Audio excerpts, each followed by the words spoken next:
할렐루야. 아멘. 자, 우리 앞뒤 옆사람과 웃음꽃 활짝 피었습니다. 인사하도록 하겠습니다. 시작. 웃음꽃 활짝 피었습니다.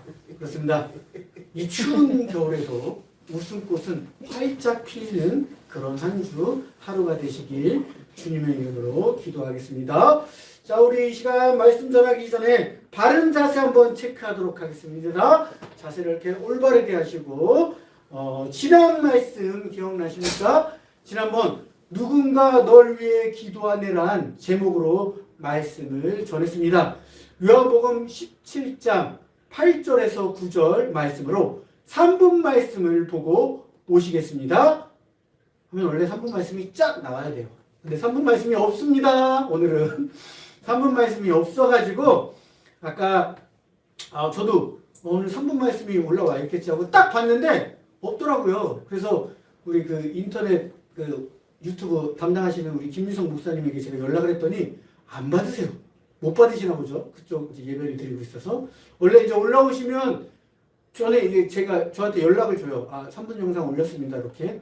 근데 착각을 했나 봅니다. 올렸는지 착각을 하고 안 올리신 것 같아요. 보니까. 그래서 제가 불이 나게 연락을 했지만 연락이 안 되고 톡을 확인하셔서 지금 확인 중에 있는데 못 올리신 것 같더라고요. 그래서 예전처럼 아주 예전처럼 그냥 제가 3분 영상이 아니라 제가 얘기를 해드리겠습니다. 지난번에는 요한복음 17장 8절 9절 말씀으로 누군가 널 위해 기도하라는 제목으로 말씀을 전했는데 잠깐 요약을 하면 예수님께서 자신을 위해서 기도하시고 그 다음에 제자들을 위해서 기도하는 장면을 제가 말씀을 전했습니다. 그러면서 예수님이 제자들을 위해서 기도를 하심과 동시에 지금 앉아있는 우리를 위해서도 기도를 하신다라고 제가 말씀을 드렸습니다.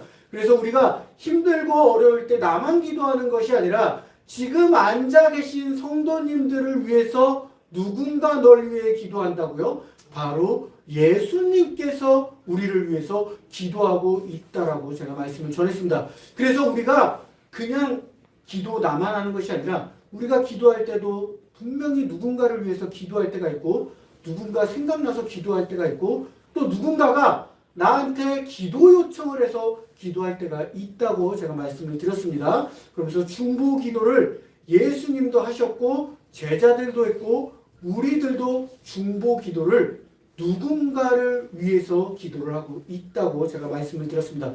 그러면서 우리가 한 주 동안 살아갈 때 나를 위해서 누군가가 기도해 주냐고 물어볼 때는 예수님이 나를 위해서 지금도 기도를 하고 있구나. 그래서 우리가 기도를 쉬지 않고 계속해서 다른 사람을 위해서 또 나를 위해서 기도를 하는 한 주가 되시라면서 말씀을 전했었습니다.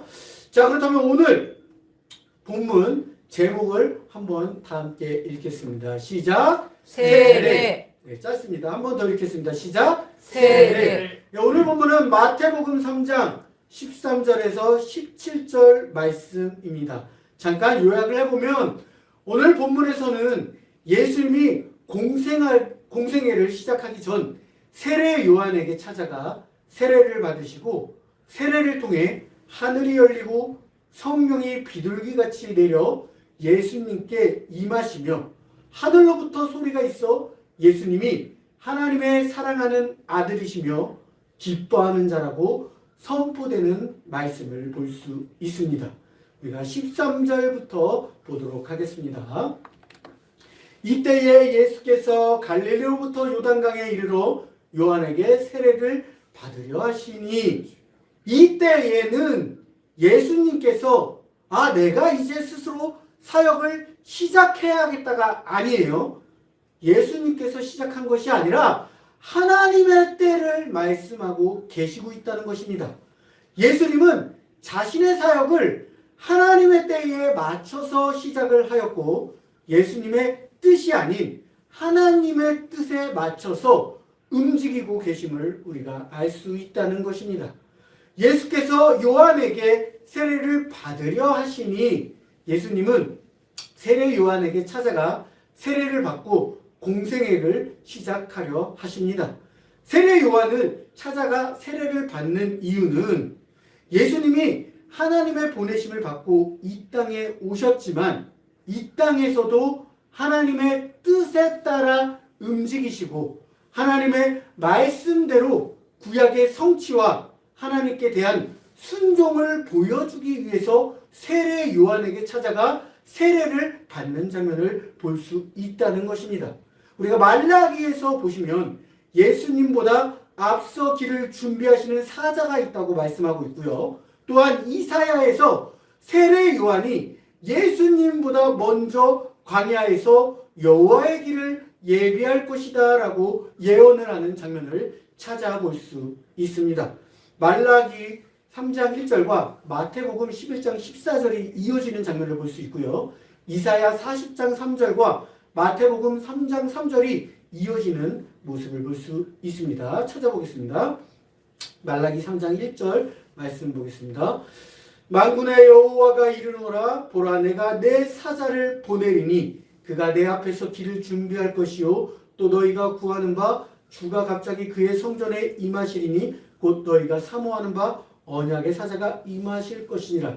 내가 내 사자를 보내리니가 바로 세례 요한을 말씀하고 있다는 것이에요. 예수 그리스도가 오기 전에 세례 요한이 먼저 와서 예수 그리스도의 길을 준비하고 예수 그리스도께 세례를 줄 것이다를 말라기에서 예언을 했다는 것입니다. 이 말씀을 마태복음 11장 10절에서 찾아볼 수 있는데요. 예수님이 기록된 바 보라 내가 내 사자를 네 앞에 보내노니 그가 내 길을 내 앞에 준비하리라 하신 것이 이 사람에 대한 말씀이니라 라고 세례 요한이 잡혔을 때 예수님이 세례 요한에 대해서 말라기에서 방금 봤던 이 내용을 말씀하고 있다는 것입니다. 자, 이사야 40장 3절 말씀 보겠습니다. 외치는 자의 소리여 이르되 너희는 광야에서 여호와의 길을 예비하라 사막에서 우리 하나님의 대로를 평탄하게 하라 말씀하고 있습니다. 이사야에서도 예수님이 오시기 전에 외치는 자의 소리여 이르되 너희는 광야에서 여호와의 길을 예비하라고 말씀하고 있다는 것이죠. 이것은 세례 요한이 예수님이 오시기 전에 광야에서 주님의 길을 예비하고 있겠다라고 예언을 하고 있다는 것입니다. 이 말씀을 마태복음 3장 3절에서 얘기하고 계십니다.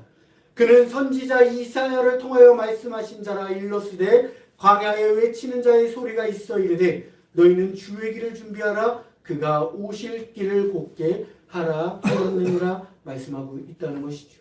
이렇게 세례 요한은 하나님의 준비하신 뜻에 따라 구약의 말씀의 뜻에 따라 예수님의 길을 준비하고 있었습니다. 그리고 예수님은 본인이 원해서 내가 지금 사역을 할 거야 이것이 아니라 하나님의 뜻에 맞게 하나님의 때에 맞게 하나님의 순종하고자 그리고 구약의 말씀을 이루고자 세례 요한에게 찾아가서 세례를 받고 그가 나보다 먼저 나의 길을 예비하고 준비한 자라고 이 말씀을 통해서 알려주고 계시다는 것이죠. 오늘 본문 말씀 다시요. 13절에서 그렇게 이때가 바로 하나님이 정하신 때고 예수님은 이 갈릴리에서 요단강에 이르러 요한에게 세례를 받으려 하시니 바로 하나님의 순종하기 위해서 찾아가고 또한 구약의 말씀을 성취하기 위해서 세례 요한에게 찾아가는 장면을 볼 수 있다는 것입니다. 14절 보겠습니다. 14절을 보시면 요한이 말려 이르되 내가 당신에게 세례를 받아야 할 터인데 당신이 내게로 오시나이까 말을 하고 있습니다. 세례 요한은 자신이 예수님께 세례를 받아야 한다 말을 합니다. 이것은 앞서 세례 요한이 자신은 물로 세례를 주지만 나의 뒤에 오시는 이는 성령으로 세례를 주리라 고백을 했기 때문에 자신이 세례를 주신 것이 아니라 예수님에게 세례를 받아야 한다고 생각하고 있었던 것입니다. 마태복음과 마가복음과 누가복음과 요한복음을 보시면 이 4복음서에 세례 요한이 예수님을 어떻게 표현하는지를 말씀해 주는 장면을 찾아볼 수 있습니다. 마태복음 3장 11절부터 찾아보겠습니다. 나는 너희로 회개하기 위하여 물로 세례를 베풀거니와 내 뒤에 오시는 이는 나보다 능력이 많으시니 나는 그의 신을 들기도 감당하지 못하겠노라. 그는 성령과 불로 너희에게 세례를 베푸실 것이요. 이렇게 말씀을 하고 있고요. 마가복음에서는요 1장 7절에 그가 전파하여 이르되 나보다 능력 많으신 이가 내 뒤에 오시나니 나는 굽혀 그의 신발끈을 풀기도 감당하지 못하겠노라 라고 말을 하고 있습니다. 누가복음에서는 요한이 모든 사람에게 대답하여 이르되 나는 물로 너희에게 세례를 베풀거니와 나보다 능력이 많으신 이가 오시나니 나는 그의 신발끈을 풀기도 감당하지 못하겠노라. 그는 성령과 불로 너희에게 세례를 베푸실 것이요. 마지막으로 요한복음에 보시면요. 곧 내 뒤에 오시는 그이라 나는 그의 신발끈을 풀기도 감당하지 못하겠노라 하더라 말씀을 하고 있는 거예요.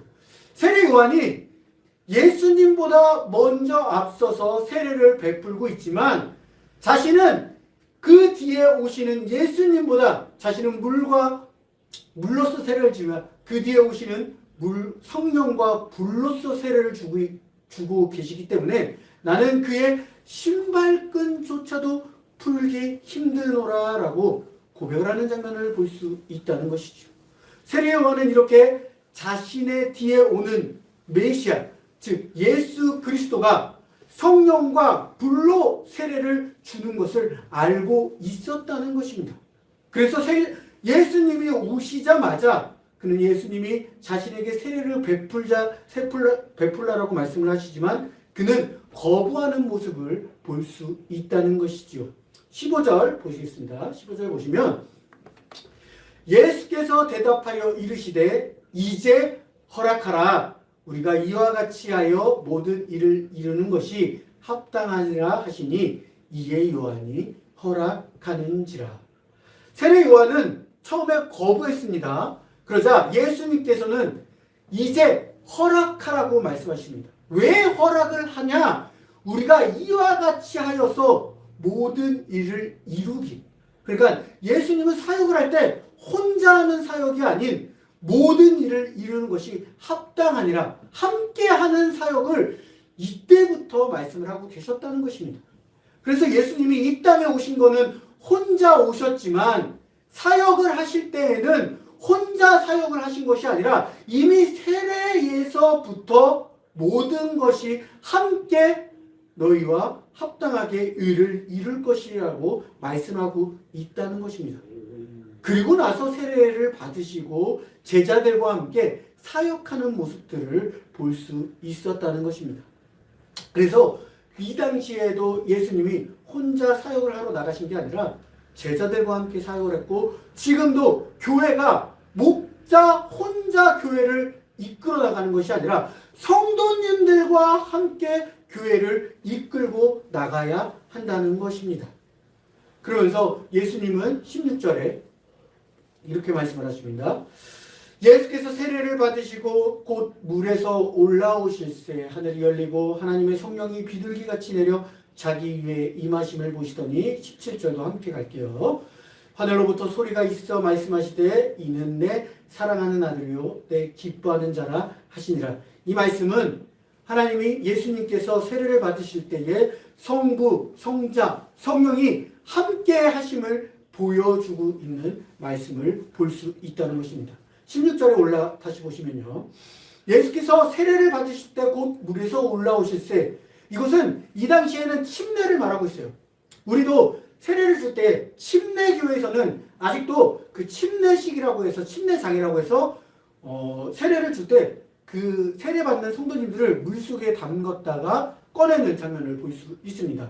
하지만 이제 우리 감리교나 장로교에서는 세례를 물과 성부와 성자와 성령의 이름으로 이렇게 3번 머리 위에 찍어서 세례를 주는 장면을 볼 수 있다는 것이죠. 이렇게 세례를 받고 올라왔을 때에 하나님의 성령이 비둘기같이 예수님께 임하심을 볼 수 있다고 말씀하고 있습니다. 그리고 17절에서는 하나님의 음성이 들리는 모습을 볼 수 있습니다. 하나님, 성부와 예수님의 성자와 성령님 삼위일체가 하나 되는 모습을 세례를 통해서 알 수 있다는 것이죠. 그러면서 하나님께서 이 예수는 내가 사랑하는 아들이요 내가 기뻐하는 자라고 말씀을 하고 있다는 것입니다. 그러면서 16절 17절을 통해서 이사야의 예언의 말씀을 성취하시면서 예수님이 이 땅에 오심을 선포하고 있는 장면을 우리가 이 말씀을 통해 알 수 있다는 것이죠. 예수님께서 이 땅에 오심은 하나님께서 예수님께 기름을 부으셔서 이 땅에 왕으로 오시고 가난한 자들에게 복음을 억눌린 자들에게 자유를 선포하며 하나님과 단절됐던 우리의 사이를 연결시켜 주시기 위해서 이 땅에 보냈노라고 말씀을 하고 계셨다는 것입니다. 이사야 61장 1절과 누가복음 4장 21절 말씀을 보도록 하겠습니다. 이사야 61장 1절에서는 주 여호와의 영이 내게 내리셨으니 이는 여호와께서 내게 기름을 부으사 가난한 자에게 아름다운 소식을 전하게 하려 하심이라. 나를 보내사 마음이 상한 자를 고치며 포로된 자에게 자유를 갇힌 자에게 노임을 선포하며. 좀 전에 말씀. 이 말씀을 통해서 이사야가 예수 그리스도가 예수님의 영이 내게 내리셨으니 세례를 받음으로써 여호와께서 내게 기름을 부으사 예수님이 이 땅에 오시고 세례를 받고 기름 부은 자가 되었다는 것을 선포하는 장면을 볼 수 있다는 거예요. 이 말씀이 신약에서 방금 이루어지면서 누가복음에서 예수님이 이렇게 말씀을 하십니다. 주의 성령이 내게 임하셨으니 이는 가난한 자에게 복음을 전하게 하시려고 내게 기름을 부으시고 나를 보내사 포로된 자에게 자유를 눈먼 자에게 다시 보게 함을 전파하며 눌린 자를 자유롭게 하고. 누가복음에서 예수님이 직접 하신 말씀이에요. 주의 성령이 내게 임했다라고 말씀을 하시면서 방금 읽은 이사야의 말씀을 그대로 적용을 시킵니다. 그러면서 이는 가난한 자에게 복음을 전하게 하시려고 내게 기름을 부으시고 나를 보내사 포로된 자에게 자유를 눈먼 자에게 다시 보게 함을 전파하며 눌린 자를 자유롭게 하셨다라고 이사야의 말씀을 성취하는 것을 볼 수 있다는 것입니다. 예수님은 세례를 통해 하나님의 기름 부음을 받으셨으며 세례를 통해 성부, 성자, 성령이 하나됨을 볼 수 있었습니다. 또한 세례를 통해서 하나님의 음성 또한 내 사랑하는 아들이요 내 기뻐하는 자라 하시면서 그 말씀을 듣게 되십니다. 예수님은 세례를 통해 시작하였고 마침에 세례를 통해서 또 올라가심을 볼 수 있습니다. 우리에게 올라가실 때 지상명령을 내리십니다. 마태복음 28장 19절 말씀 보겠습니다. 그러므로 너희는 가서 모든 민족을 제자로 삼아 아버지와 아들과 성령의 이름으로 뭐요? 세례를 베풀고. 왜 아버지와 아들과 성령의 이름으로 세례를 베푸냐?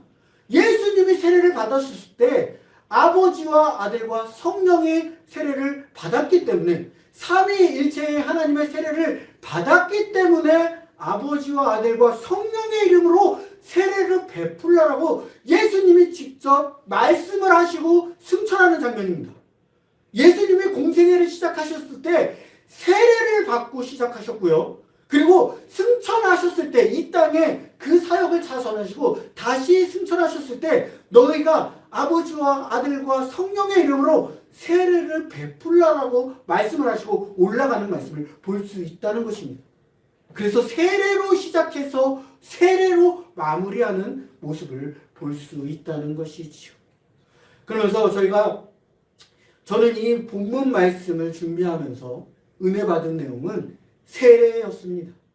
오늘 본문에서 예수님이 공생애를 시작하시기 전에 세례 요한에게 세례를 받으시는 장면을 우리가 함께 찾아봤습니다. 예수님은 우리에게 말로만 하신 것이 아닌 먼저 실천하시고 보여주시고 그리고 알려주십니다. 말로만 세례를 받으라가 아니라 예수님께서 직접 세례를 받는 장면을 우리에게 보여주셨습니다. 그리고 나서 지상명령을 우리에게도 내려주셨다는 것이지요. 예수님은 말로만 하나님을 섬기는 것이 아니라 바로 예수님이 직접 하나님께 순종하는 모습들을 보여주셨다는 것입니다.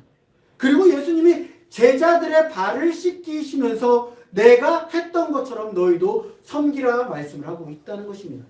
예수님은 우리에게 알려주실 때 먼저 본을 보여주시고 우리에게 알려주셨다는 것입니다. 예수님의 삶을 통해서 하나님께 나아가는 순종을 보여주셨다는 것입니다. 저는 세례를 고등학교 때 받았습니다. 그때의 친구들이 받아서 같이 세례를 함께 받았어요. 같이 받고 교회를 이제 다니다 보니 세례를 받아야 한다는 세례를 그냥 받은 거죠. 그때는 세례가 뭔지도 모르고 받은 거예요. 그냥 친구들이 너 세례 받으니까 나도 세례 받자. 나 세례 받으니까 너 함께 세례 받아라. 이렇게 된 거예요. 그래서 그게 뭔지 몰랐어요. 근데 이제 뭐 그 당시에 세례 교육을 하겠죠. 세례 교육을 했지만 머릿속에 기억 남는 건 지금 하나도 없습니다. 근데 사진을 보니까 제가 세례를 받고 있는 장면이 이렇게 찍혀 있는 게 아주 있었어요. 그리고 세례 증서와 함께 세례 사진 받은 것과 세례 증서가 있더라고요. 그러면서 제가 세례를 이렇게 받았는데 감회가 이 말씀을 준비하면서 새롭게 와닿던 거예요. 세례를 그 당시에는 못 모르고 받았지만 지금 이 세례의 말씀을 준비하면서 세례가 이렇게 은혜롭고 예수님이 세례를 받고 시작하고 예수님이 세례를 우리에게 알려주셨고 승천하시는 것처럼 귀한 거구나. 이 세례가 엄청나게 우리에게 은혜가 되는 것이라는 것을 제가 알게 되었다는 것입니다. 자, 요즘 세례 주는 교회가 많지 않습니다. 뭐 큰 교회들은 있습니다. 근데 옛날만큼 성도님들이 세례를 많이 받을까요? 아니요. 그렇지 않다라는 것입니다. 요즘 큰 교회들도 세례 받는 성도님들이 그리 많지 않다는 것입니다. 저희 같은 작은 교회는 제가 세례를 주지를 못하고 있습니다. 저는 이제 가장 먼저 목회자가 되면 하고 싶었던 것 중에 하나가 성찬식, 그리고 세례, 그리고 임원을 주는 거, 이렇게 직분을 주는 거 해보고 싶었는데 성찬식은 제가 했습니다. 세례 가장 먼저 제가 드려야겠다라는 그분이 저희 아버지였어요. 저희 아버지 세례를 받지 못하시고 제가 아버지께 이제 찾아가서 세례를 받지 않겠습니까? 물어보는데 지금도 받지 않겠다. 이렇게 얘기를 하십니다. 때가 되면 또 받겠지 하면서 저희 아버지를 위해서 계속해서 기도하고 있습니다. 그래서 저의 기도의 제목 중에 하나가 가장 먼저 세례를 제가 베풀 때에 저희 아버지께 세례를 가장 먼저 베풀고 싶다는 것입니다. 세례를 이렇게 주고 싶어도 그 받는 사람이 나는 받지 않겠다 이러면 줄 수가 없는 거예요. 그런데 이 당시에는 말씀이 끝나고 회개하면 세례를 바로 줬어요. 근데 요즘 우리는 그렇지 하지 않습니다. 교육을 다 받고 세례를 받을 수 있는 사람인지 확인하고 세례를 줬습니다. 찾아보니까 제가 이 말씀을 준비하면서 보니까 이 당시에는 베드로가 말씀을 선포하고 3,000명이 그 자리에서 세례를 받더라고요. 3,000명이 그 물속에 들어가서 침례를 받은 거죠. 쑥 들어갔다 나오면서 세례를 이렇게 받은 거겠죠. 그런데 우리가 이때는 세례를 이렇게 바로 받고 지금은 왜 세례를 바로 받지 못할까? 제가 이제 말씀을 준비하면서 봤더니 헬레가 이게 시간이 지나면서 가짜 기독교인들이 있었고 그 기독교인을 구별하기 위해서 이 교육을 하기 시작했다고 합니다. 그러면서 이 교육을 하면서 진짜 그 기독교인으로서 살아가는 삶을 보이고 회개를 통해서 우리가 성화되는 과정을 보이면서 예수 그리스도를 받아들이고 나의 주인이라고 고백하는 성도님들에게 세례를 주었다고 합니다. 근데 이 당시에는 왜 그렇게 했냐? 목숨이 위태로운 거예요. 이 당시에는 예수님을 믿으면 박해가 들어갔고요. 예수님을 믿으면 죽음이 바로 임했다라는 거예요. 바로 그렇기 때문에 바로 그 자리에서 회개하고 바로 세례를 주고 이 사람이 오늘 죽을지 내가 예수를 믿는 사람이요 이렇게 고백하고 오늘 죽을 수도 있었기 때문에 바로 그 자리에서 세례를 주었다고 합니다.